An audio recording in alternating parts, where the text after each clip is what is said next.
good evening, good afternoon.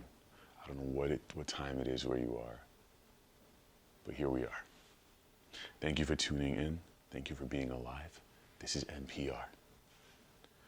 Our guest today is some boring motherfucker who's gonna talk about cereal or some shit from Guatemala.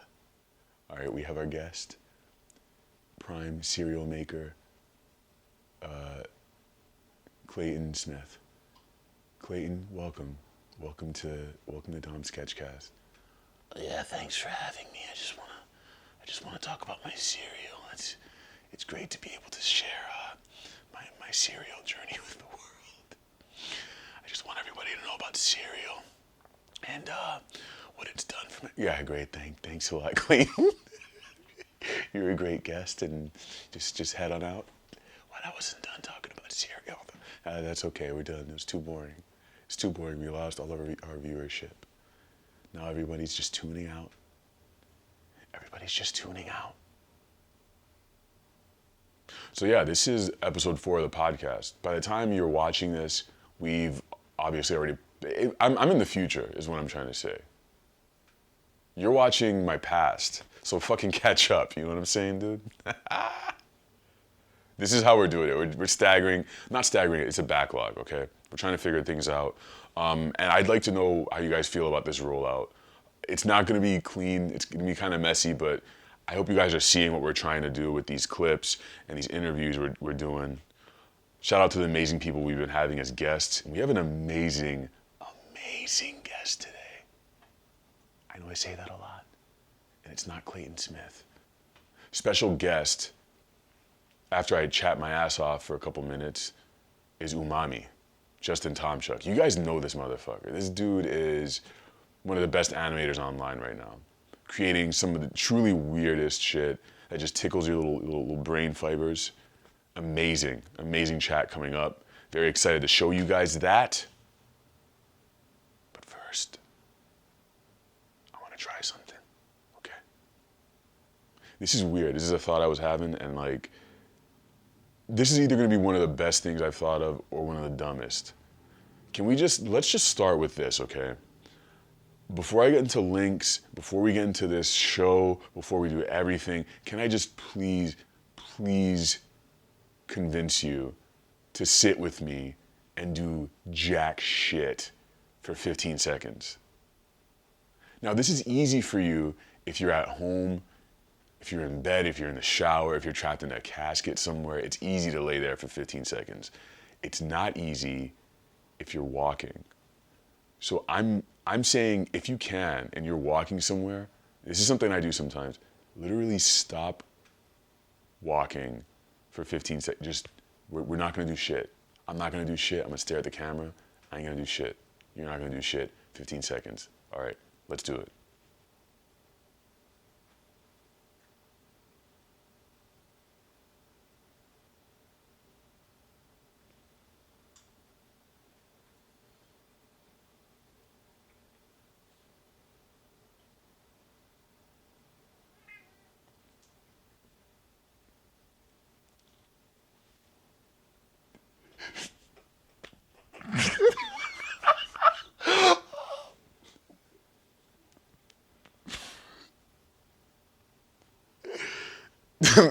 Here at Downhill Media Studios, the cat demon, who will be unnamed, interrupted our silence. You interrupted our fucking silence, dude. I'm not gonna forgive you. He's not even, he just flipped me off. God, I think that was good though. I mean, even though I giggled like a little girl at the end. By the way, that was meditation, what you just did. That was just stopping and being present. That's what you did. It's amazing, okay? Now let's start getting into the plugs, okay? Today's sponsor is my Threadless shop. I forgot the link. I'm gonna put it down here, put it in the show notes. You guys know where to find it. I got shirts there, shirts that I drew myself, designed myself, made myself in the shirt mines of Cambodia. Excuse me, that's where I made my shirts. Shout out to Pat, one of the amazing valets from the DSC Discord, who bought a shirt. And we're gonna put a little image of Pat here. with his little post that says Dom Shirt Cat. He's got a little cute cat. He's got, I believe this is Your Demon Sister too. One of the cool shirts I just put up that you can wear as well. I'll be featuring you guys. Send me shit. Send me your drawings, you know, send me if you bought a shirt, you know, if you drew me as a demon, whatever the fuck. I'll be featuring you guys. So shout out Pat, one of the great valets out there. Thank you for being my friend. Now we're gonna start this thing by talking about Michelle Obama, the amazing former First Lady, okay? How tall is Michelle Obama? She's like 6 foot. She's pretty tall. I gotta find that out right now. Imagine like some Metal Gear Solid boss music playing right now. All right, let's ask Google. How tall is Michelle Obama? Does it know? She's 5'11"? I'm 5'11". Yo, she is fucking tall, dude. How tall? Oh, Obama. Jesus! Obama himself is 6'1". Malia Obama is 6'1". 6'1". That's right. That means she's this tall. What the fuck? Yo, what up? Anyway, I just kissed the ghost of Malia. Ellen DeGeneres is 5'7". Did you know George W. Bush is 6 foot tall? That's pretty. I always thought he was like 5'8". Did you know Trump is 6'3"? That's really fucking tall. Tallness does matter in life. Anyway, Michelle Obama has a new book out called Becoming. That's very good. I've been listening to it on Audible because that's how I like to consume my reading content. I like to listen to people say stories and read. And she's a really good storyteller.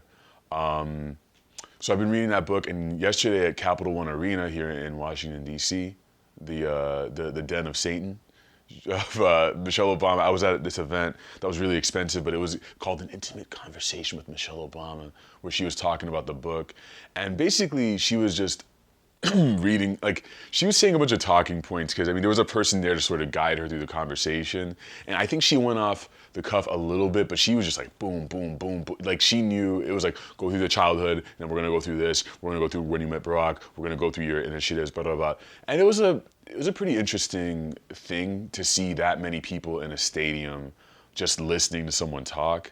And like I said, those tickets were expensive. And down there in the pit, where the pit would be for a concert, it was like the first two sections got to do a meet and greet, and word on the street is that shit cost like $1,600 a ticket to be able to shake Michelle Obama's hand and have her pretend like she's interested in what you're saying. It's so nice to meet you. Get the fuck out of my face, dude. You know who I am? I'm Michelle Obama. Get the fuck out of here, dude. I'd pay $80 to have Michelle Obama insult me to my face and tell me to get the fuck out. And I'd be like, thank you. Michelle Obama, get the fuck out of here. You ugly bat. Get the fuck out. Oh, thank you. It's been such an honor. Thank you. Flipping me off. She's a great speaker, eloquent, funny. There were parts where I felt like there were lulls and I was kind of like tuned out. But then there were these moments where I just had to really stop and be like, holy shit, I can't believe I'm here seeing this. And then it got weirder. It got weirder because at some point the moderator was like, and speaking of your husband, and whoa, man, the stadium started shaking. And she was like, yo, calm down, everybody. Jesus Christ.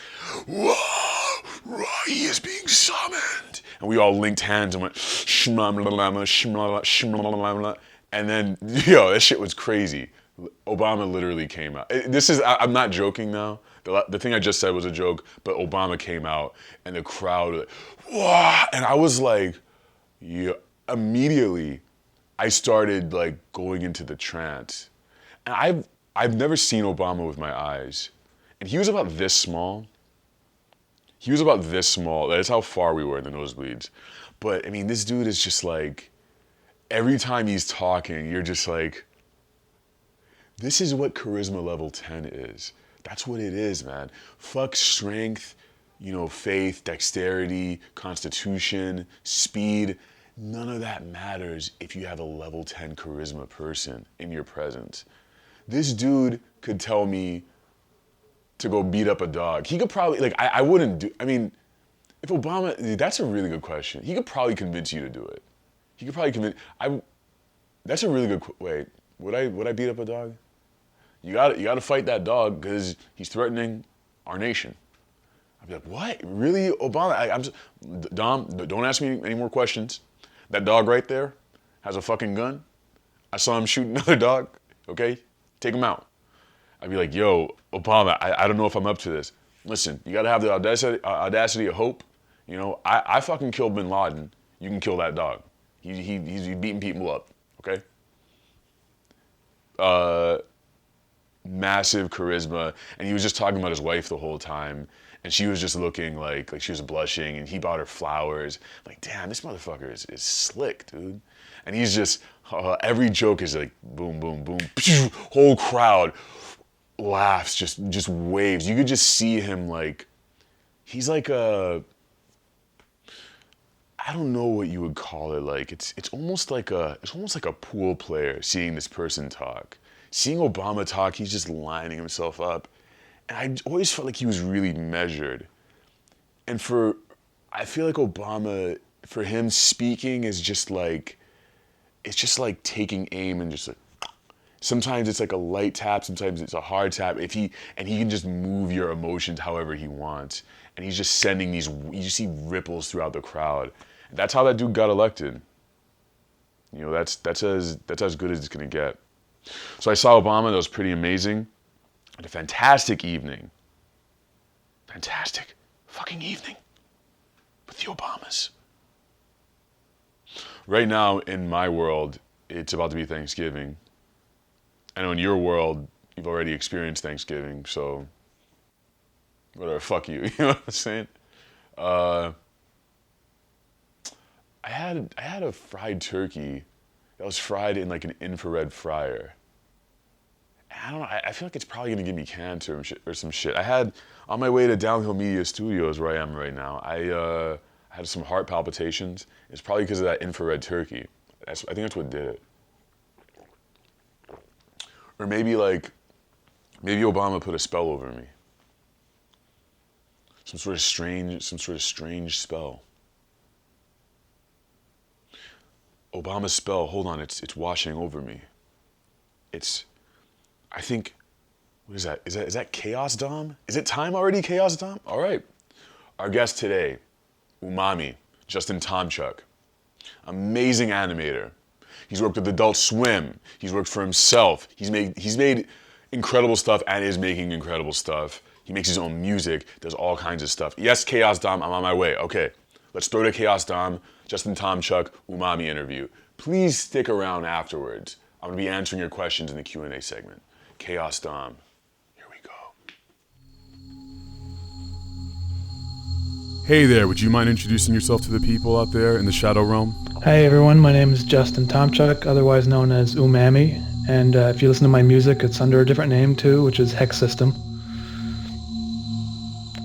Excellent. And if you had to, no, I was going to ask how you would define yourself, but that's shitty. That's what other interviewers are going to ask you. We're not going to ask you that. You're just a guy. I'm a guy too. But the thing is, Justin, you and I are in digital space right now. We don't. There is no physical space for this interview to live in, and I want to make a home for you to live inside the Shadow Realm here. So here's what I'm going to propose to you. You're inside of a room. There are 4 white walls around you. So you have a ceiling, floor. I guess that's 6 walls. 4 walls around you. Right? It's like a rectangular cube thingy. Mm-hmm. I'd say it's about room temperature. But you can add things to this room. You can take things away. You can color these walls. You can add a a flaming horse that's dying in the center of it. You can do whatever. This is your room. This room will grow and die and whatever as however you want it to be. Whenever you come into the shadow realm, into the DSC realm, we'll come back to this room. This is your place. All right. So what does it look like? Well, first thing I do, I'd change the color of the walls from white to gray and probably put some lamps in there and some windows so I can look out. I don't know, there'd be a carpet and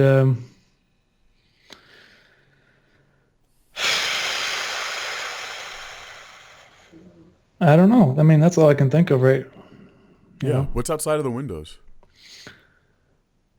I don't know, probably like a forest or some type. That'd be nice. Yeah. I mean, I'm living in the city right now, so I don't get out much. Okay. Wilderness. You know, one of the questions I had written for you was like, how long could you stay in your apartment or house without talking to anybody? Well, you know, if you talk to my girlfriend, she'll say like, I'd probably go like a year, and then it would get on like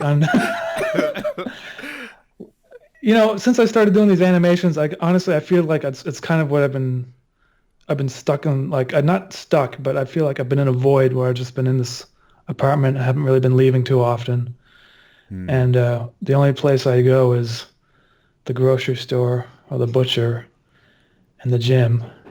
Just, you know, to the gym to make sure my muscles don't atrophy from sitting in a chair all day. Yeah. And but otherwise, you know, I guess in Montreal there's like a pool out there and we go swimming sometimes, and yeah, but no, I could probably go an unreasonable amount of time. So I used to think I was that way. I mean, there were some animation projects I worked on in the past where I was like definitely not talking to enough people, but like I'm definitely the opposite, and I feel almost like embarrassed. Like I had to like come out last year as an extrovert. Like I need people really bad. I really, really need to be around people and talk and just suck their energy away. I'm like a vampire. But it's like if I don't get that, like I get pretty crazy otherwise. It's like which is a weird thing for me because, you know, I need to make art and draw and everything, but I almost feel like I draw better if I know that there are people very close by to me. I see what you're saying. Yeah, like in the vacuum. same room? Yeah, but obviously not. It would be great if I could have some kind of Westworld thing where it's like there are people around me who I can interact with, but at any time I could just hit mute and then the social interaction would just stop as soon as I need it to. Right. But that of course is like abusive to real humans. Like you can't really treat them like that. Then you end up being like, you know, Steve Jobs throwing keyboards at people and things like that. Yeah, that's true. So this guy Mischief. This is the first thing I have written in my notebook here. As we're sitting in your room, your carpeted room. He's your avatar, right? Like you use him usually as your avatar. Yeah, I am now. Yeah, that's true.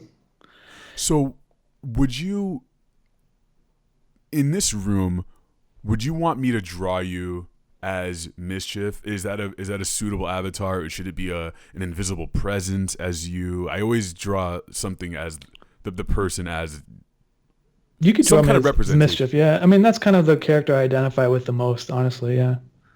Whoa! Please tell me, he's a. I'm not even going to try to explain what I think he is, but like, what do you identify with him as? Like, obviously he's your creation, you made him, but like, tell me how you interpret him. Like, what kind of person is he? You know, the thing is when I was kind of making his character, I didn't really do anything intentionally. I just kind of just did it for some reason. I kind of thought, you know, well, maybe his voice should be like this, right? And then what his personality is like, you know, the first episode is, I guess he doesn't really reveal too much of his personality, but I guess as time goes on, it's kind of, he becomes more down to earth despite him being like, multi-dimensional character, whatever it is that he is. Right. I based some of his traits off of previous things. Well, so first of all, I mean, the thing is, I drew a comic a long time ago, 2009, and it was titled Interface, and it's the first episode basically as a 9-panel comic. And at that time, I read the book The Watchmen, Oh the comic yes, book, love it, love it. and I was influenced by the 9-panel structure of it, and also the colors. And so it was the animation is basically this what happens in the animation, which is Mischief shows up and he pricks the guy in the back, and the cigarette comes out of his mouth. What they say is a little bit different, but it's pretty much the same, and except for the Philadelphia Project experiment, all that stuff has been added in the animation. So he was drawn just like that. Mischief was drawn like as this serpentine kind of clown-like pink character. Yeah. You know, I love when an idea comes back like that into your life. I mean, people, everyone gets ideas. I think artists are really, really good at noticing ideas and capturing the ones that work. But like, it's amazing that you started in 2009 and it was sticky enough to come back, right? Like you get those sticky ideas. it was, yeah. I mean, the thing is, I used to draw comics once in a while. I thought I would maybe get into drawing comics, and so I had a bunch of them. And then just this past year, I started doing the animations, and I thought, well, maybe I should animate that first one for some reason. There wasn't really a reason behind it, but I just, wanted to see what it would look like as an animation. And it is weird, though, how, I mean, after about 10 years, I go back to this old thing and make a big project out of it, I suppose, yeah. Like I imagine sometimes that it's almost like you have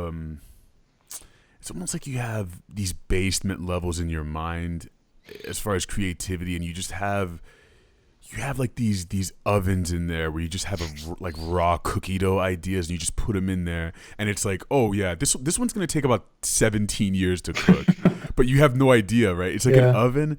It's an oven that has an unknowable temperature and baking time. It's like most things. If you have an idea, if you just most of the time you can't work it out, you just need a couple weeks, and eventually you'll think about it again. But it's all already worked out in your brain. Do you think so?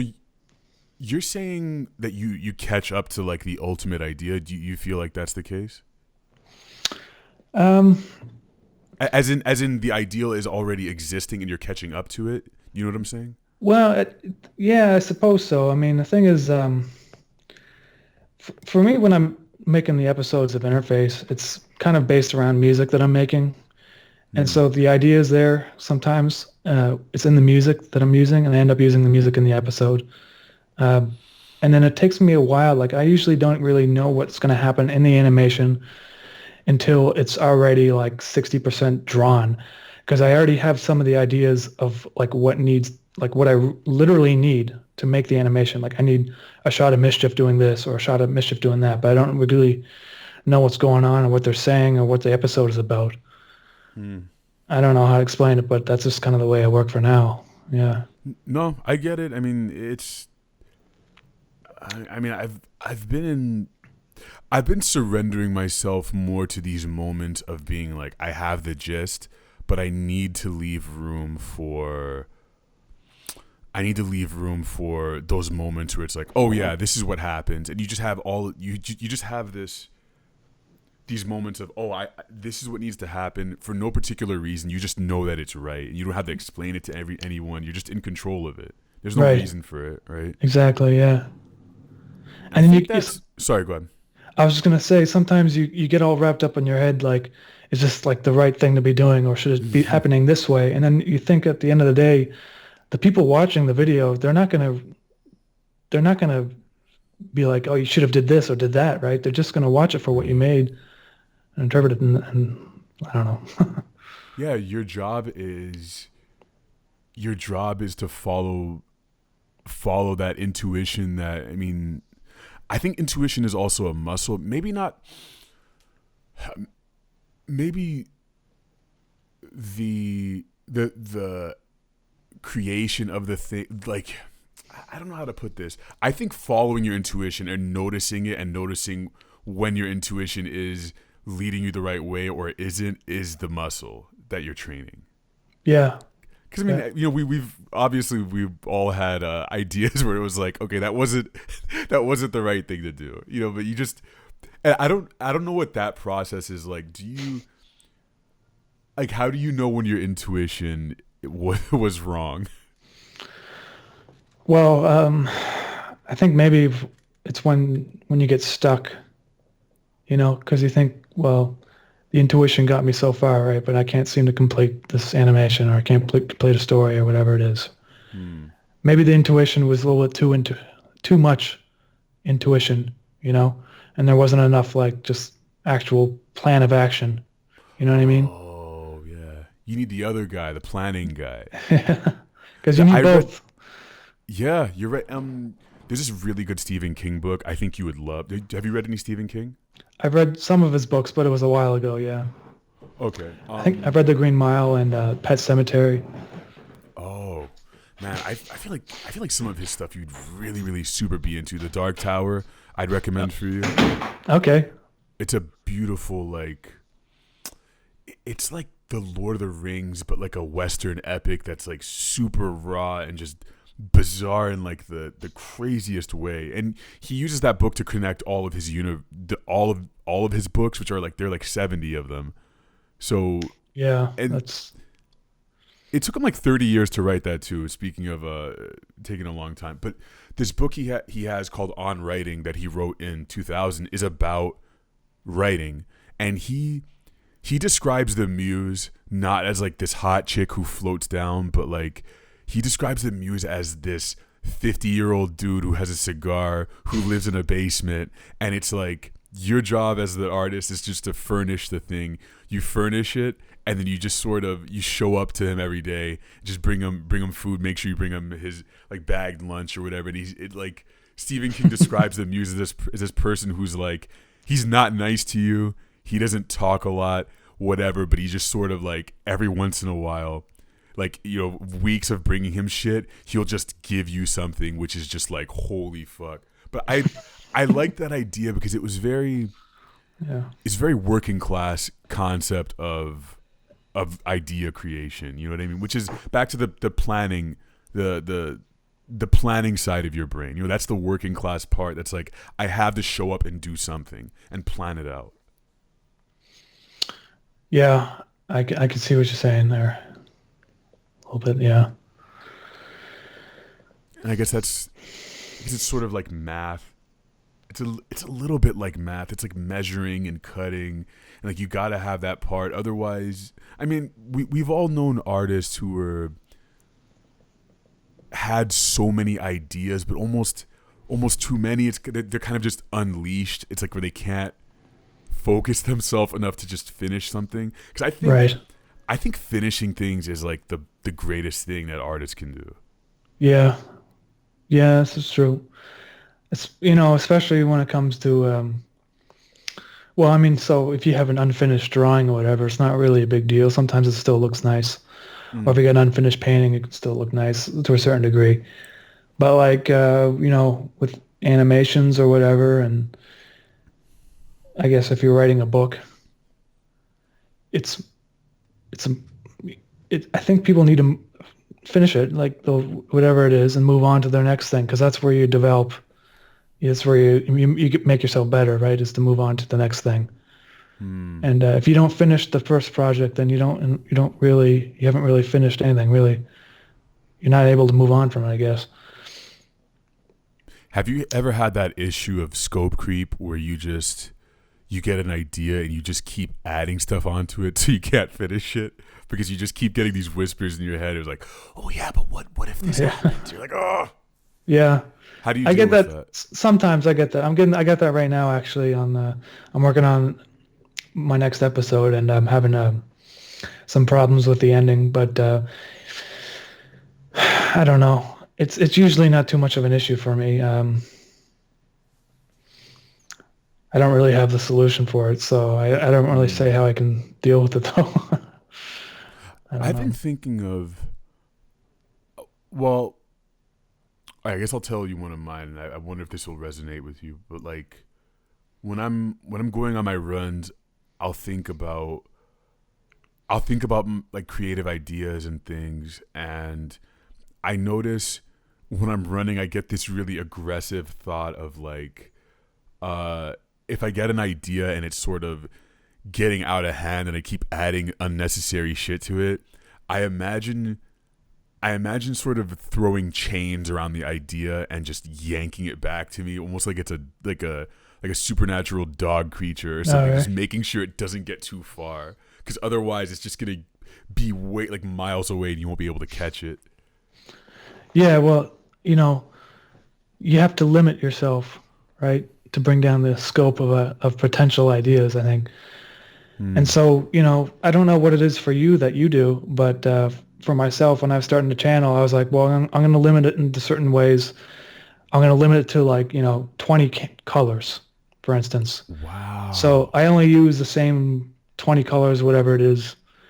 And also everything's going to be this exact resolution, 640 by 480 pixels and 15 frames a second. And that's it. Everything's going to be limited to that, right? So, that kind of limits to what I can do in terms of, and not too much like things like gradients, no like I noticed shading. that shading, yeah, you stay away from that. The only shading that I use is like either a darker color that's already in the 20 colors that I use, and then, or like hatching, I guess. Do you have something like that where you kind of have to limit yourself? I think it helps creativity, I've never thought about it in terms of color. It's always time for me. I always say 1 minute 30, that's all you get. So I always think about it in terms of time, but that's an amazing way of thinking about it. I've never limited my color choice. One time Neil Gaiman literally, he fucking said this to me, that like limitations for artists are great because it gives you something to fight against. Yeah.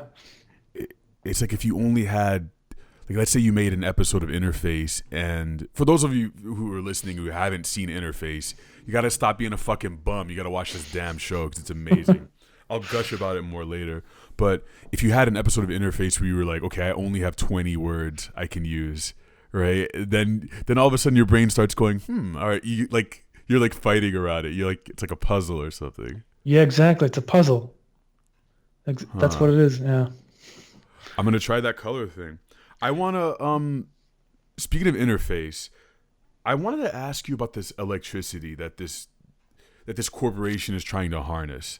I'm right, and like that's what they're trying to do, like this electric sort of ethereal, invisible energy, right? Is that they're trying to control it and put it inside of this robot, right? Mm-hmm. What does it feel like? Like this robot with the, like, if you took its helmet off and just that ethereal energy is coming out, if you were to put your hand inside of there, like, what would it feel like? Or would it just like rip your flesh apart, or like? I think it would feel like nothing.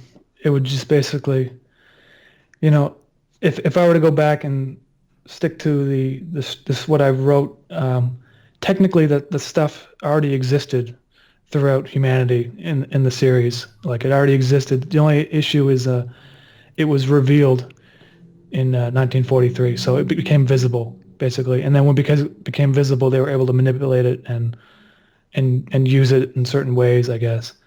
But it's not like,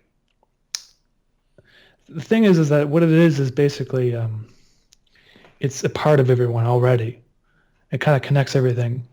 So for it to have a feeling is it wouldn't make sense. It would, because otherwise it would be you basically you can live your life without having it be a hindrance, because it's, even though now it's there, you can see it, right?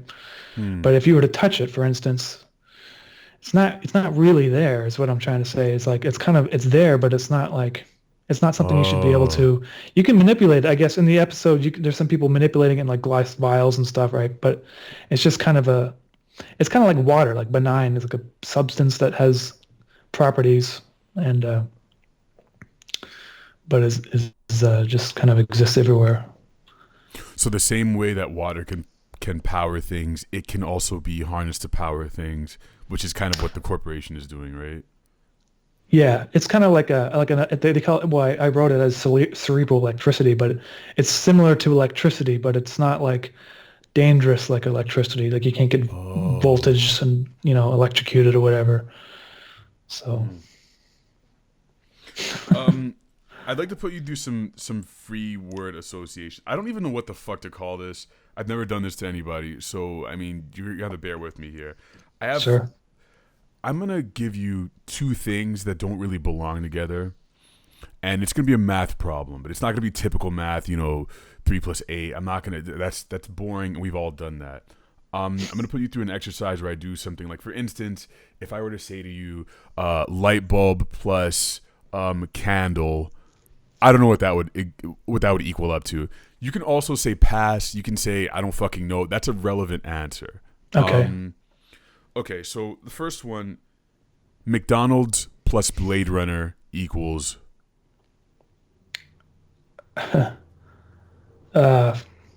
Probably money. I like that. Okay, cool. Yeah.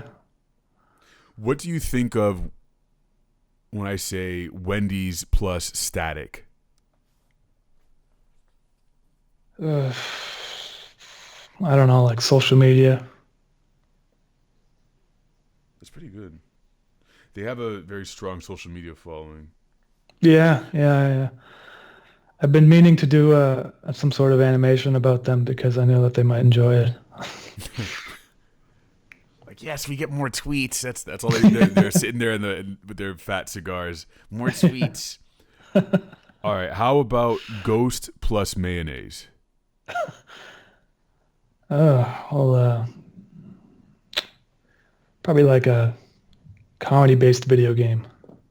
Okay. Okay. You ever play Luigi's Mansion? When I was a while ago, I think, yeah. I think I played versions of it, yeah. That's a. I think Luigi is like one of the.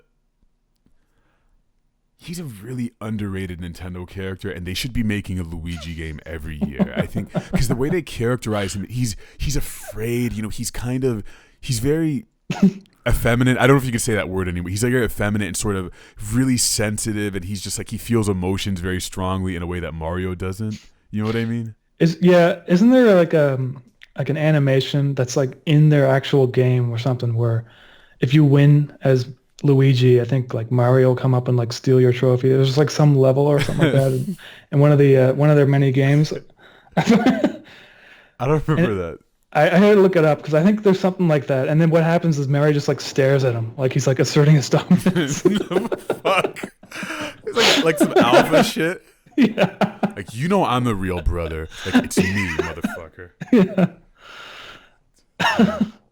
All right, here's the last one. Blood plus highway. I can just think of like roadkill, I guess, Yeah. I saw some this morning on my way somewhere on the bus. It was like a rabbit or some shit. Every time I see roadkill, I'm really, really like fascinated by it. Like I always look for probably too long. Yeah. It's kind of like one of my things, especially if it's a large deer. It's just a strange thing to just see a body in the street, and you can imagine like if it was a human, you're like it would be so weird just to see people just driving by it. Right. It is strange, It's even stranger that some people eat that stuff. Roadkill? Yeah. I mean, I guess. Well, their rules, like they said, I think they say if it's warm, then it's good to eat. Then it's good to eat. Yeah. It's good to eat if it's warm because that means it was freshly killed, and I guess you're gonna skin it anyway, right? Yeah. I guess. You might get like chunks of like bumper or No. like Oh. You get like a Toyota, whatever the symbol is. What the yeah. fuck? My deer tastes kind of Toyota-ish. You know what I mean? Yeah. Do you think there are like roadkill connoisseurs who are like, listen, I don't eat roadkill unless there was hit by like a BMW. Like they're like picky about like the vehicle, the vehicle that ran it over. Yeah, possibly, makes it more expensive. When you're selling it at the roadkill store, have you seen a moose before? I know you live up north. I don't know if that's a Um, dumb question, but no, it's not because there are moose up here, but my friend posted a picture from his living room, whatever, and there was like a moose just outside, and it was huge, like 20 oh feet. Jesus. But that was back in Nova Scotia, and I don't see him anymore because I live in Montreal now, the city. But like, I guess back there might be more. But there's more moose actually up north in Quebec too. Actually, yeah. They're beautiful, majestic creatures. Moose. Yeah. Is it safe? Is it safe for me to say that you have a thing about meat? Meat. Yeah. Yeah. I don't know. It's just a I don't. weird. Yeah. This is not me being like, oh, tell me about you. Like, I'm because I think meat is pretty interesting too. But like, when did you notice you had a thing about meat? I don't know. I mean, so when I started naming the channel, I think I came up with something else, and I switched it over to like umami almost immediately because I don't know. It was weird when I was reading about it. Like I was reading something about like there's like a fifth. No, there's like a sixth taste sense or something like that. I usually Right. have sweet, savory, and then there's a new one, or it was salty and all that. There's a new one from Japan, and they're like there's umami now. I was like, okay, well, if I'm going to be a flavor, I'm going to try to be umami. And apparently, I was making those McDonald's animations at the time. They use a lot of MSG in their food, which is it's a chemical that's like it basically enhances the umami flavor. Oh. Yeah, so I guess that's kind of just thematically integrated with my channel now. Yeah, well, lots, and when you go on the Patreon, you get different Yeah, levels of meat you can be. yeah, you I can love be that. medium rare or raw, or yeah, I hope no one out there is eating well done steaks. That shit is just like it's so yeah, pointless. yeah. I'll tell you a story about me though. I grew up a Jehovah's Witness. Are you familiar with them at all? I'm not really familiar with them. I've seen them out in the street. They came to my door a few times. That's about all I know. Yeah, just tell them to fuck off. Don't say fuck off, but just be like, if you tell them don't come here again, they're obligated not to come back. Oh, So really? that's how you banish them from this realm. But Generally, I find that they're pretty friendly, so I can't get mad at them. You know what I mean? It's just like, yeah, I guess this is one of those things. It's like I feel like I'm the vampire hunter. I'm like, yeah, they seem friendly, but they ain't. They ain't friendly. That's what they want to think. Yeah, like I know what they're doing. They're gonna look you in the face and smile, and they are really friendly. But it's like, nah, I know what you motherfuckers are about. But they don't. They have a thing about blood where they don't take blood in any form, meaning no blood transfusion. So they will literally die if they need to have a blood transfusion.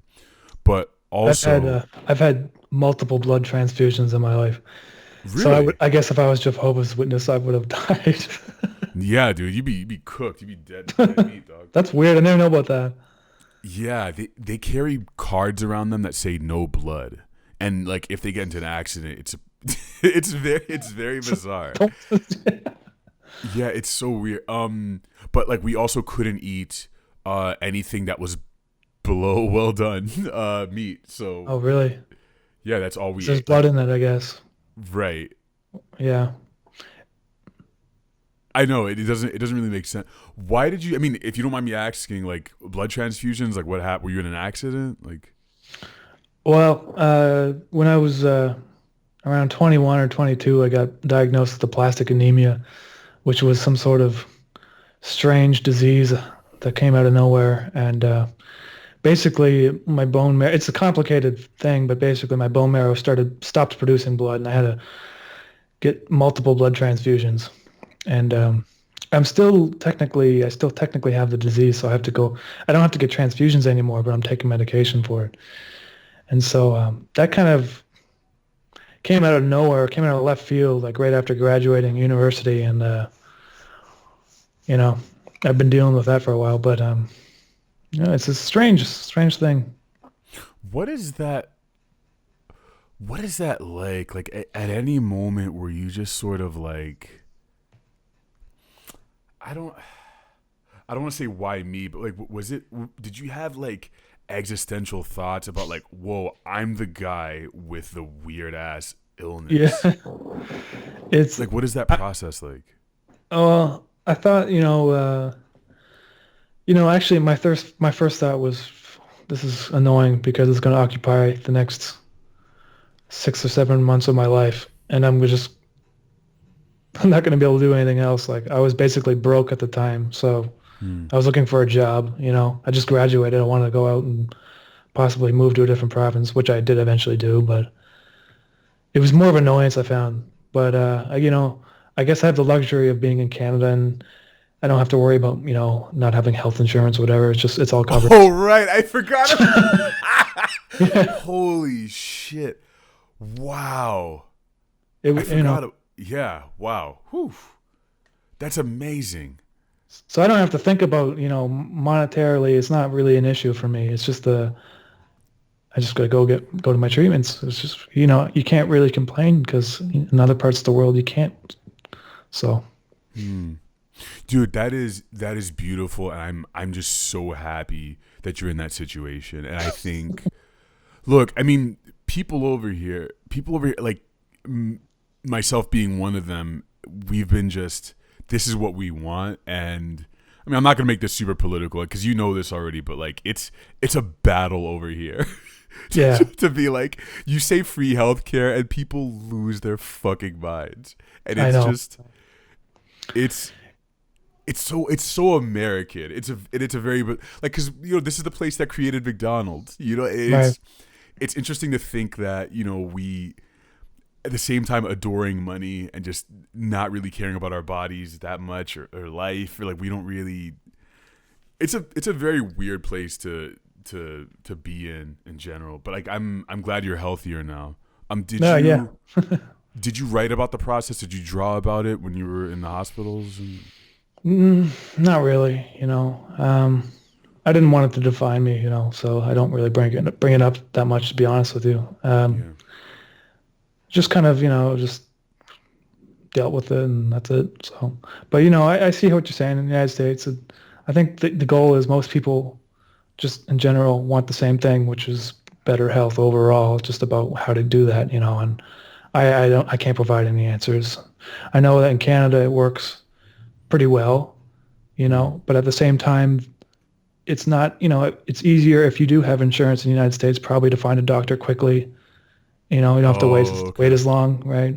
But at this, I can't really complain too much about the Canadian healthcare system. I find that it's pretty decent from my experience.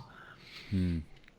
I mean, it would definitely help if, I don't know why the first thought I had is if we were immortal, we wouldn't need healthcare. But you would need. I feel like immortal beings would have like. There'd probably be a lot of them who just wanted to check out of existence, to be like, look, I've been living 2 million years and I'm done. Like this shit is just like I'm finished. You ever think about that? Like what it would be like to be a vampire in year 4000? I actually think about that a lot.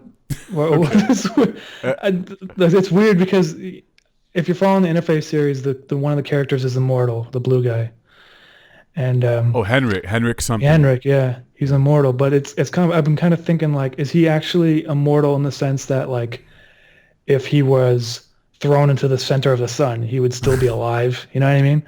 Or is he immortal in the sense that if he were to jump off a building, he would die? But like, if he just basically didn't get hit by a bus for his entire life, right, or he would still be alive 300 years from now.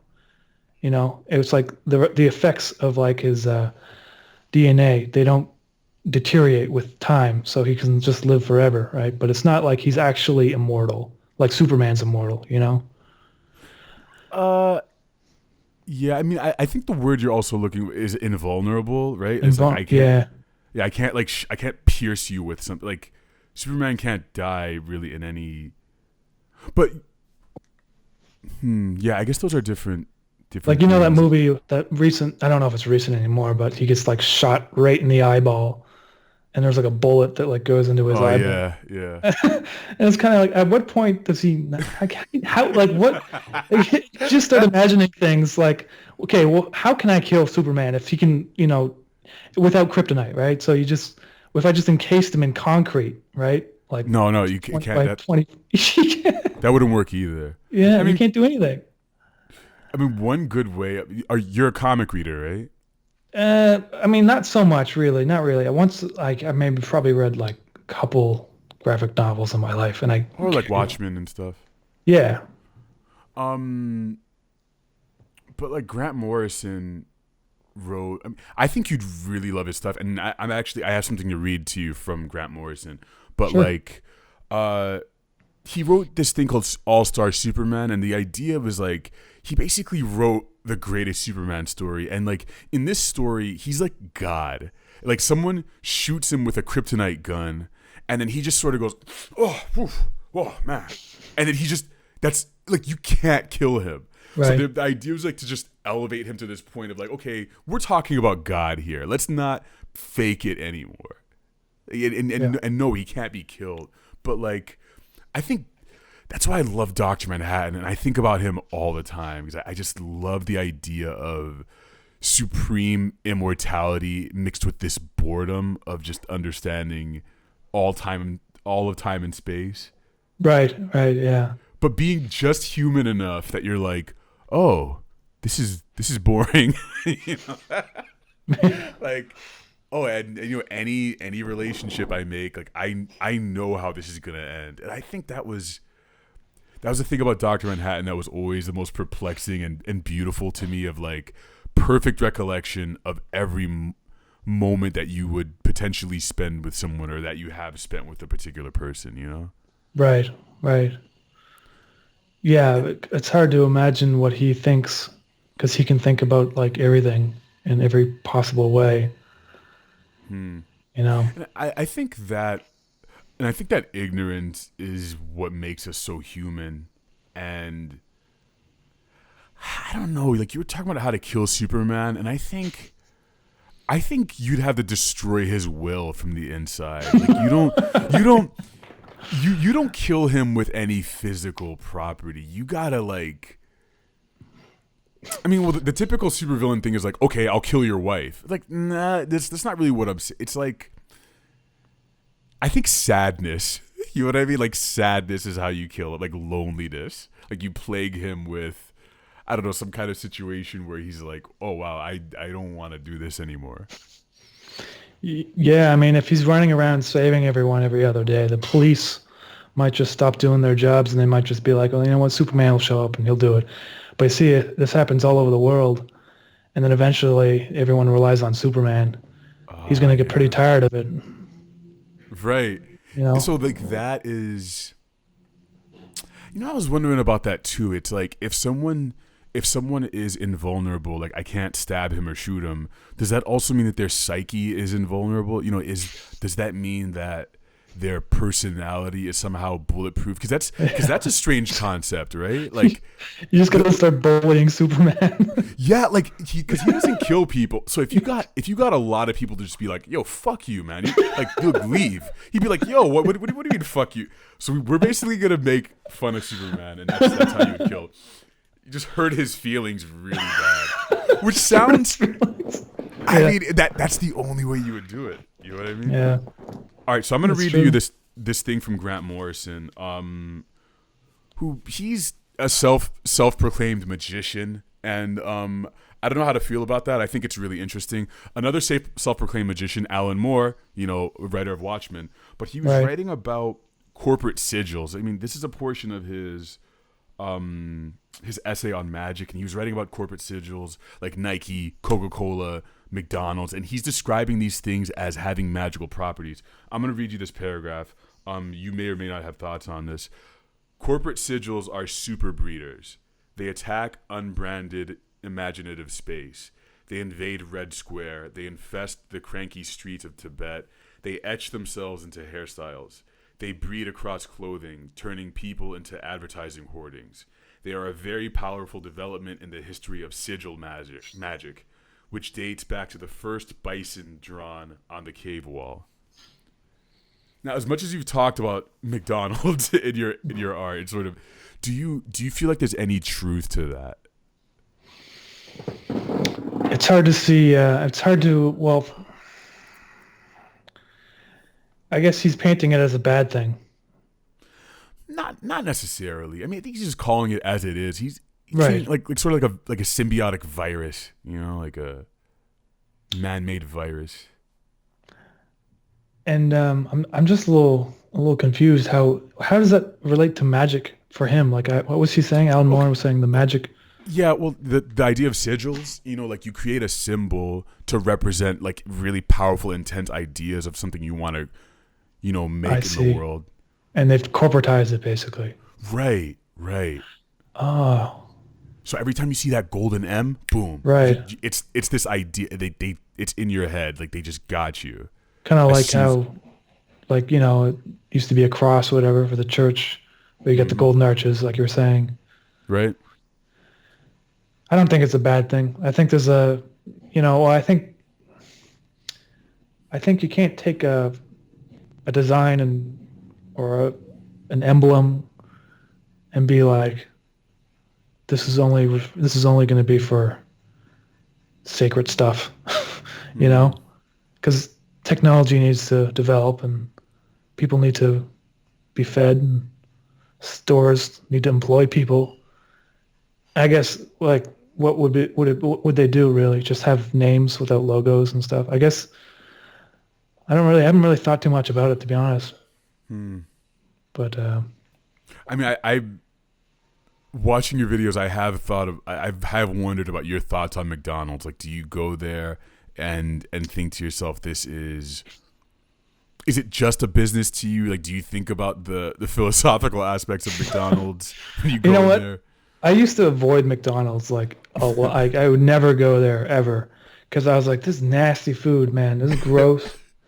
But you know what? Like, somehow if I'm just hungry now, I'll go there and I'll eat their hamburger. It tastes good. Like, I don't care anymore. Like, I don't know. I don't think too much about it. You know, when I was making those animations, I thought like, man, I want to see Ronald McDonald do something that he didn't do in the commercials.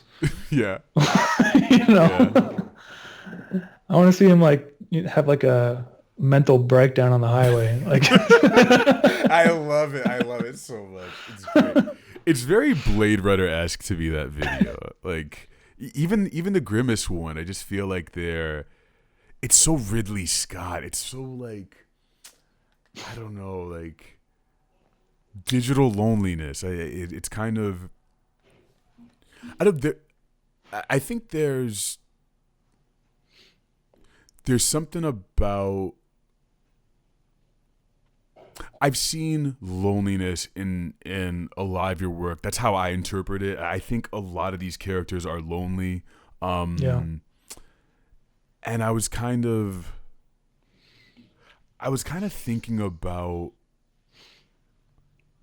hauntings, like traditional ways that you see people getting haunted in fiction. Usually it's a one-to-one thing. You see a ghost or some kind of apparition, an alien, whatever, interacts with people one-to-one. You rarely see like a group getting haunted. Like, right. Like, what does it look like when a ghost haunts like 300 people who are just in different parts of a country? It's hard to depict, right? You couldn't do it because if one guy in the back would be like making fun of him or something. Like it'd be a ghost heckler, you know? Ghost heckler? Like, what the fuck? Oh, boo, am I right? Like, boo, ironic booing. What are you gonna do? Are you gonna move the bookshelf across the room? So he can't really scare everybody the same way. It's like, what are you gonna do? Yeah. Fucking enter my dreams. Oh, spooky. Like, fuck you, man. I'm just trying to do my job. Yeah. You can't haunt a group of people. I mean, one thing I really do want to see.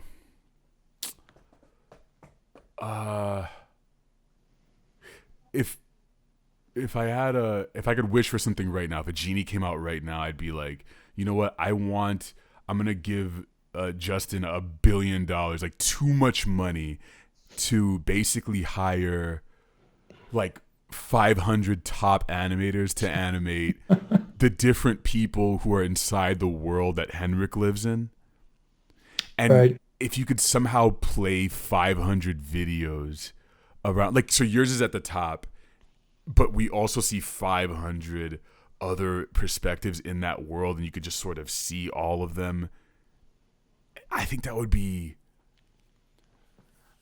I don't know, man. I think I maybe stumbled across something that was even more nebulous than just haunting. I mean, it's the same reason you can't even watch 2 videos at once. Like, our brains can't even process that. Right. Yeah. More than one that's experience, you know? Mm-hmm. Yeah.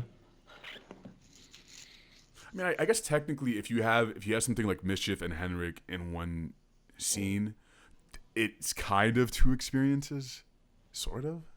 Right. I don't know. So Yeah. what would you do with that $1 billion? Like, would you fund your own company? Would you just eat hamburgers or? Honestly, I would probably start some sort of production company where I would find other creators that I really appreciate on the internet and just give them some money to do their own thing. And that's it. Because, and then for me, the problem is like, yeah, I guess if I had more money, I could hire animators, but I don't know if I necessarily have enough story to animate. You know what I mean?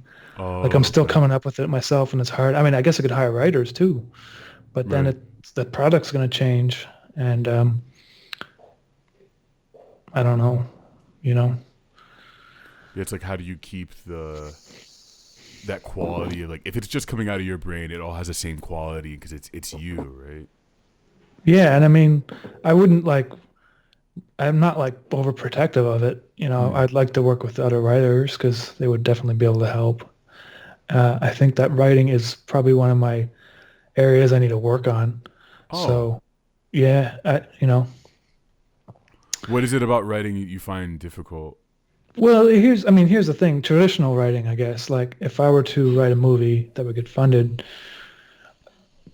it'd be difficult for me to write in that certain way because the interface series are all, I mean, they're written, right? But they're kind of interconnected in a sort of loosely interpretive and fractured sort of way, Right. you know? So the story isn't really linear. I find dialogue can be difficult, and that's partially why Henrik doesn't talk. Okay. Not only Okay. I thought he was like, hey, he's so stoic and he's, brilliant.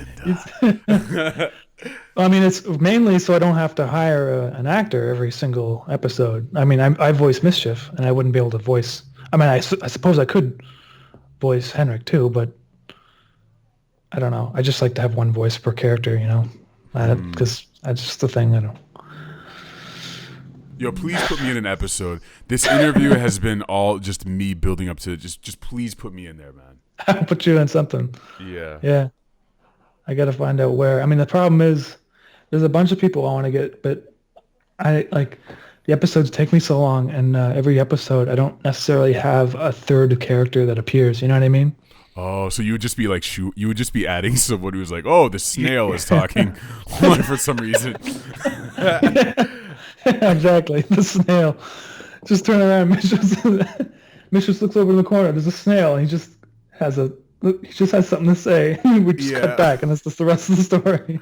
I like the idea, like the snail just being like, excuse me, like the story is going on, and he just really wants to get a word out. He's like, yo, can we just no, we just want to continue with the story. No, please, if you wouldn't mind. Like I feel very wet. Like I'm enjoying life. That's all I want to say. Yeah, that's actually not a bad idea. It's kind of funny. Excellent. Yeah.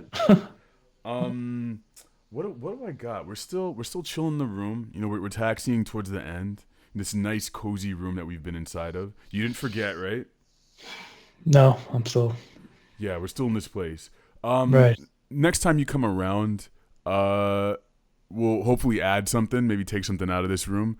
And what I'm building towards is to have a building that's holding these rooms, which is I'll talk to you more after this. It's a very weird idea, but Okay.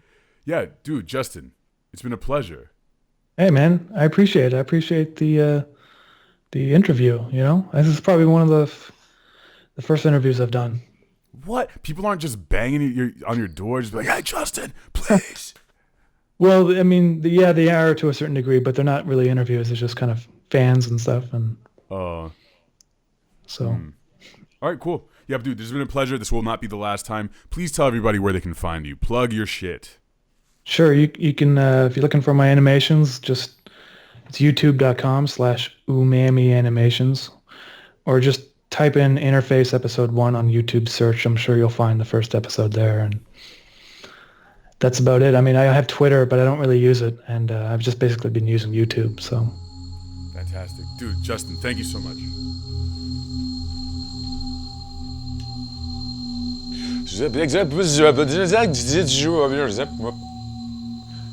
Hey, what's up, man? Yeah, thanks, Chaos Dom. Thanks for that beautiful interview with a beautiful man from beautiful Montreal.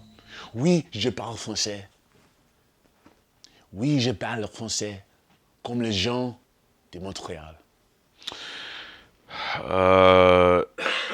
Yeah, it's time. It's time, motherfuckers. Q&A time. Okay. I'm gonna find a more clever way, a more efficient way to get all your questions. Just stick around. By the next episode, I'll have some kind of system, probably an email or email is best, because then I can take. I don't want your questions just to be text. I really, really want to encourage you guys to be as weird as possible. So I want audio messages. I want video. I want questions carved into your arms. You know what I'm saying? And you just take a picture of it. And then, you end up in a hospital, and I get investigated by the FBI because I have 50 people who carve their arms up to send a question to some dumb podcast. You know what I'm saying? That's what I want. Anyway, thank you for your questions in advance. We're going to answer a question first from YouTube. I use the YouTube feature where you just post a little whatever the fuck kind of thing. I'm being very specific right now. Question from Sexy Young Bread Mage. I didn't read his name till. Let me say that. Sexy Young Bread Mage. So, not only is he a mage who creates bread or uses bread as his magic, I don't know what that means. Does he fight with bread? Does he shoot bread at people? Does he conjure up bread? Not only is he that, but he's a young version of that kind of mage. So he's not even at his full power. At this point, Sexy Young Bread Mage is probably just like making stuff in a toaster. He's just training. And the old bread mage is like, yes, my child, soon you will learn the powers of the bread mage. You will become like me and become one with the loaf. You will become one with the loaf. You understand? But he's also sexy, so he's like a sexy version of that. He's like, yes, sexy young bread mage. That's a really good, that's a good ass screen name. Shout out to Sexy Young Bread Mage. Great screen name. I don't know if you've gone through this, he says, but how do you get past the embarrassment of sharing your own art? I work hard on my drawings and never feel like what I've done is good enough to be shared. I'm committing myself right now to this. I know that you guys are going to be asking me the same questions for the rest of my fucking life. I know this. And maybe some of you are going to get annoyed by it or be like, Dom, you're answering the same shit. Okay, then you go ahead and ask me something that I've never answered. But I understand that this is important to you guys, and I love that you're asking questions and you're here. I really respect that you're asking. So don't take this as me being like, oh, don't ever ask me. But I guess I really want to emphasize the fact that like my answers to this stuff is like, it's stuff, something I've dealt with. And if you hear me repeating myself, it's because it's like the answers to these things have always been, it's all from the same place. It's all like self-esteem shit. I mean, it's like, are you gonna respect yourself enough to believe in yourself? Do you know what I mean?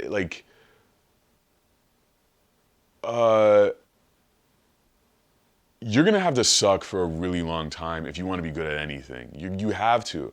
This is episode 4, and I do have a long history and experience of broadcasting in whatever form. So like, I know I'm not just starting, but I don't know what I'm doing right now. I'm just sitting here talking to you, sexy young bread mage. I don't know what your level of drawing ability is, but like, everybody has to suck for a really long time. I'm gonna go out on a limb. I'm gonna sort of assume that you're being plagued by something that plagues me and a lot of other modern artists and creators now, is like sharing. That's the thing I'm sort of honed in on right now. I'm zeroing in on this idea of sharing your work. What is sharing to you? So sit there, just think about, who do you want to share it to? Why do you want it? Like, you want to put it on IG? For what purpose? Do you want validation, or are you trying to get better? Those are very different things, and I think you do well to really own up to yourself about what it is that you want. And if you're in the position where, like, most people, I'm being generous with this, I think most people suck at drawing for like 10, 15 years. And I'm not joking with that. You might think I'm just being like facetious. I'm not. So like, I think that's encouraging. Allow yourself to suck for 10 years, and like, you're gonna want validation and attention, because I like that stuff, and everybody wants attention to some degree. But like, the embarrassment, so think about sharing, define sharing for yourself, just write it down. And the embarrassment is because you're worried about how they perceive it. But there's also there's how you feel about your work and how they feel about it. You said, I never feel like what I've done is good enough to be shared. Then you're fucked before you've even shown anybody anything. That's like, imagine if I was about to go on a date with a woman, and I was like, or a man, or a robot, whatever, I don't give a fuck. And I was like, I don't feel like I'm good enough to be, dude, I'm fucked. It's not their job to convince you that you're good enough. You have to just show up, meet them halfway at a base level of, I care about myself enough to be here and meet you. So when you show someone, I'm not saying be like, oh, my drawing is the shit. Just be like, this is good enough for me. This is good enough. I accept this. Check this out. That means like, and then you go on the other level of like, because remember, some people aren't going to like your shit. Not everybody's going to like your stuff. So what's going to happen if someone literally says to you, it needs work, I'm not into it? You have to be willing to accept those consequences. You are good enough. Who you are is good enough right now. And just be honest about where you are in your artistic career. Everybody has to learn stuff. If you really work hard on your drawings, then you shouldn't be plagued by the good enough feeling. Just start sharing it. Just start putting it out. Believe in yourself, man. That's all I'm trying to say. Question from Kanatron on the Discord. What's your favorite Brockhampton project? I think it's the second one, Saturation 2. I think that's it. Crushed Red Pepper from McCormick. Crushed Red Pepper says, funniest art-related incident. The first one that comes to mind, there are plenty, but the first one that comes to mind is like, I remember, oh God, I'm looking into the future. I feel like someone's gonna get mad. I'm gonna say it. So I remember there was a time, there was this female nude model, drawing session, one of those nude drawing sessions, and she had her tampon in, and it was like, is that weird? So it was funny to me. It was just like, it was just right there. Like the string was, the string was right there, and I'm like, huh? I was like an NPC in an action game. Huh? as soon as I encountered it, huh? Whoa. Huh? And she was just dangling. I mean, of course it is her right to do that, but I just did not. I feel like most women would have been like, I can skip this day. I'm good. She was like, no, they must see. Or she forgot. Dude, I swear, dude, there's like, I know that there are vampires out there who would be like, yo, I only mess with girls when they're on their period, okay? That's the only time. And it's like, what? You're not intimate with your wife? Nah, dude, she gotta be on her period, otherwise no, okay? Fuck that. You think vampires have periods? I'm asking the Downhill Media Gallery. Let's see. I think they definitely do. Okay, we got. Based on absolutely nothing. Okay, based on. All right, yes on vampire periods. Oh my god. Michelle? I feel like that'd be like, I don't know. I'm gonna say no. No, okay, so. No way, that'd be a big loss of blood every month for them. Like, they already have, you know. Oh, this is about to get gross. That's like their food, right? But it's inside their Like, body. wouldn't they just, Ugh! Ew. Whew.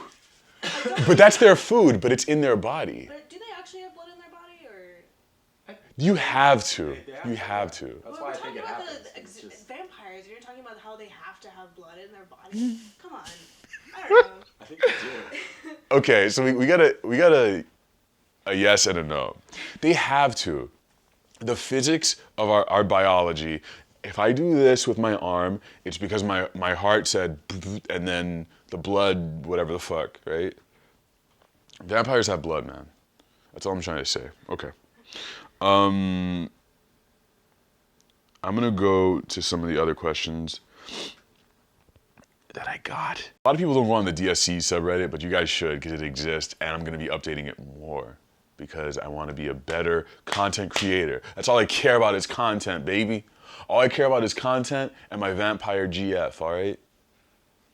My vampire GF who only sees me when she's on her period, dog, and I'm like, yo, what the fuck?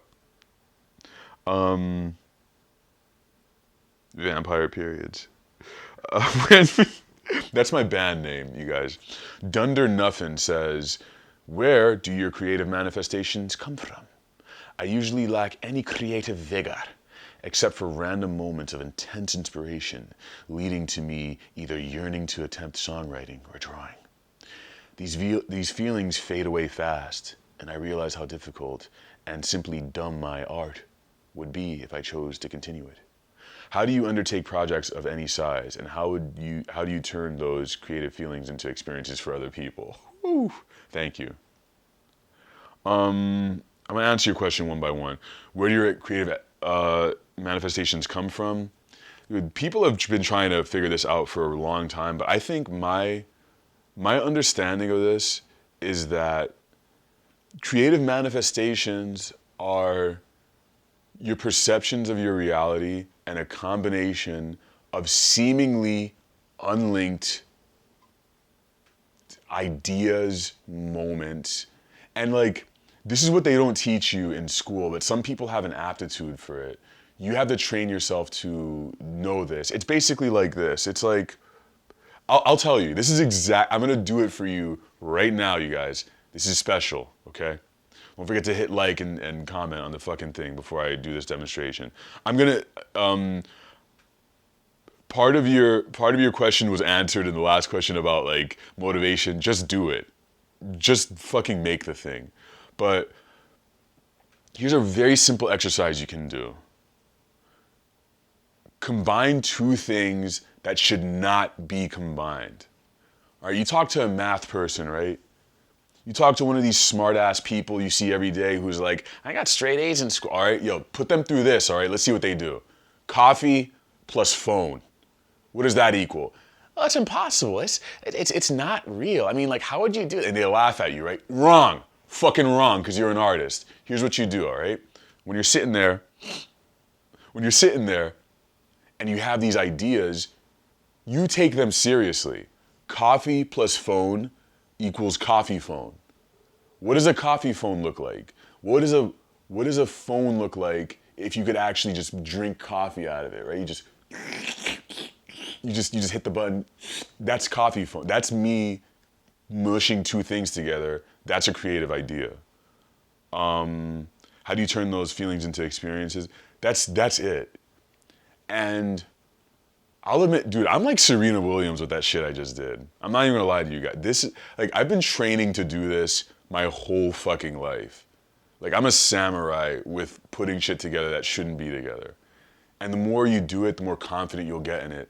Don't feel like everything has to be good that you make. Just start getting into the habit of write your ideas down. Be like, my mom plus chessboard equals what? Like, if every chess piece was your mother, like frozen in space, it's like your mother as a queen, as a knight, as a whatever. You guys aren't even seeing the chessboard I'm looking at, so it doesn't make sense to you. But like, feed your creative indulgences, feed that machine in your head that can make shit that's not real. Just by speaking these things, you make them into existence. Creative feelings into experiences for other people. That's how you do it. Get in the habit of writing your ideas down. You know what I'm saying? Boom, boom, boom. That's how you do it. We're gonna go to Snapchat for some questions. Did I already read this one? No, I don't think I did. Snapchat.com. I don't use this app anymore because I think it's kind of dead, to be honest. It's kind of a dead app. Usually I would right now indulge while I'm sitting here searching for stuff, I would usually be chatting the whole time, but no. Silence. Am I missing one? Oh, okay. Yeah, so Seth Seabolt says, thoughts on the art/music scene in DC? Also, I think I saw you on the Metro once, but I remain unsure. It was probably me. If you see me on the Metro, don't say shit, okay? Look the other fucking way. Go. I'm kidding. Say hi to me, please. Thoughts on the art/music scene? I'm disappointed, if I'm being real. It's just like, the art scene here is just like, I think it's people wishing that they were more interesting, but not actually doing interesting shit. And I'm being very real with you right now, and I feel like this is like shade throwing, and I'm not saying this to anyone specifically. Downhill Media can attest to this. I think, like, when I first saw Art Explained from Downhill Media, I was like, yo, these people don't belong here. And that's when I know that I like someone from this area artistically. If you look like you're not from DC, that means you're making good shit. If you make art like you're from DC, like, you guys know what I'm talking about? It's like drawings of the monument. Is that what we are here? That's all we got. It's fucking horrible. And then they'll do the same drawing or photos of the monument the next day, the same from a different angle. It's like, oh my God. And that's not saying there isn't anything, but like you said, it seems like it's not supposed to be from here when you do see it. Yeah, it's like, when you see someone do it, it's like, huh? And then everyone leaves. Because I mean, and this is similar to like scenes from other places. I mean, everyone wants to go to New York because that's where true weirdos go. And I just wish there were more. I know that there are weirdos here, but they're very spread out, and I don't think we know how to connect. Because, like, there are plenty of people I've shown like Art Explained or certain things too who are just like, what the fuck is this? yeah, it's too much. It's too much for them. Yeah. But if you're standing in front of a museum, being like, oh, we're gonna talk about art, and what would it be? It would be very political, right? It would be like the typical DC thing is like, let's talk about this art, and then you just list things off about it, and it's like, fun. Like, what? Boring. So I think there's some good art here. You just gotta hunt for it in a way that's really exhaustive and like it's exhausting. Yeah, I was talking to Michelle about this. Like, where are the good people? Well, no, okay, we didn't say good people, but like, where are the artists? We're the better people. We're so much better than them. Oh, I'm just kidding. And like just Michelle's shooting shots. just in general, Michelle and I always talk about how and I feel like it's different in other cities. Like the kind of people in DC, Yeah. usually just they don't really want to talk to you. They don't, and I know that can be something. They don't in wanna cities. They don't want to talk to you. Like I feel like you get that sense that they think they're better than you. Like a lot of people That's- in DC. Do you think it's a city thing, or do you? But think are you it's- a lawyer? But Like do you I work on get the that Hill? impression. Like at a party with a lot of people, like a lot of people are lawyers. They're in politics, and then when you talk to them and you're not doing that, You're discarded. They do not want to talk to you. Dude, it's like It just we are in a very elitist part of the world, and I'm from here, so I know I'm kind of like it's like a fish trying to talk about what water is, but like you just smell it. You just smell it on people. I mean, like you meet a lot of nice people here, but it's definitely like they're not art oriented. Like they might say that they are, but like I'm just gonna fucking say it. Like I see a lot of people saying that they're art oriented, but it's just like, oh, you're only interested you're only interested in this shit on like a Friday night, like where you go to a show, which like that's when they turn into their cool selves. But it's like that's only some people. But like, to answer to your point, it's like a lot of.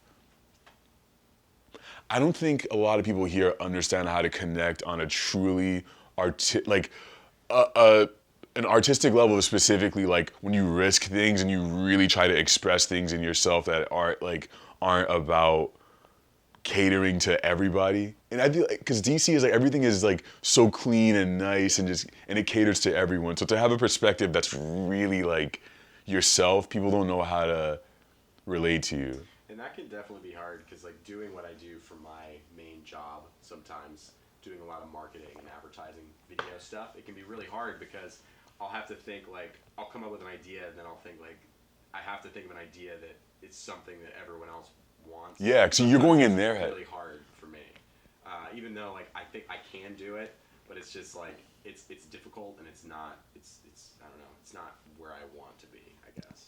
Yeah, because I mean, you have a perspective, you have a unique perspective that's what art is your perspective. It's not saying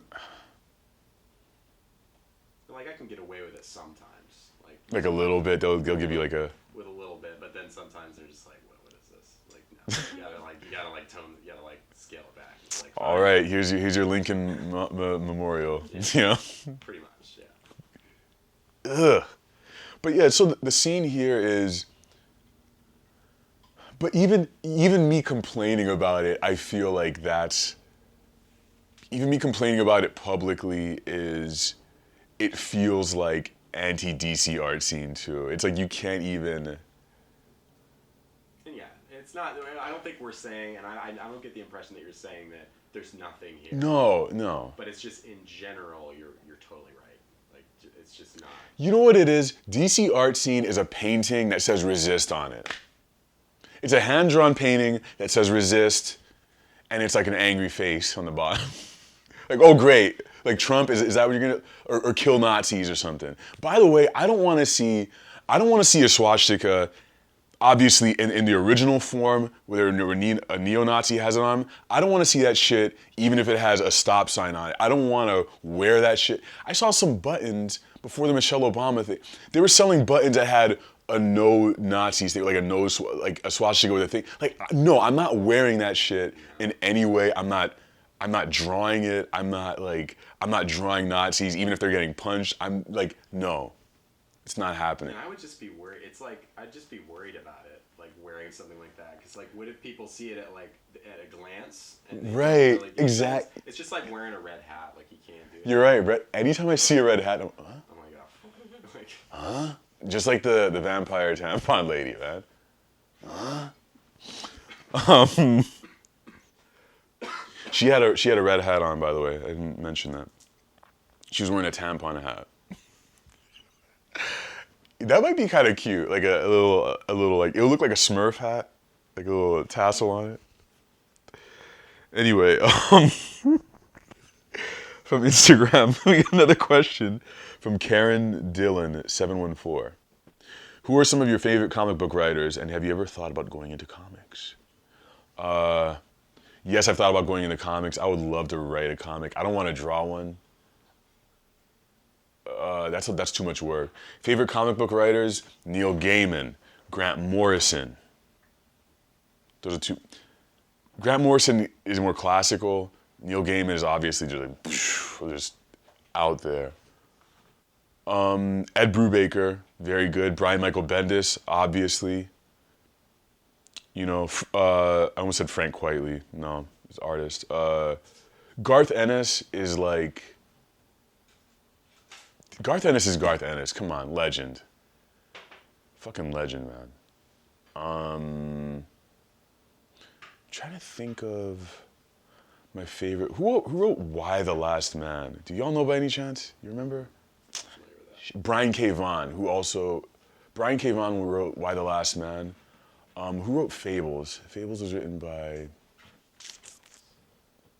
You know, Fables is good, but I think it probably went too long. But yeah, those are my favorite comic book writers. Let's scroll through the Twitter. Let's see if we have any more. This episode is running pretty long, so we're about to be done. Any other questions from anybody? I think that's it.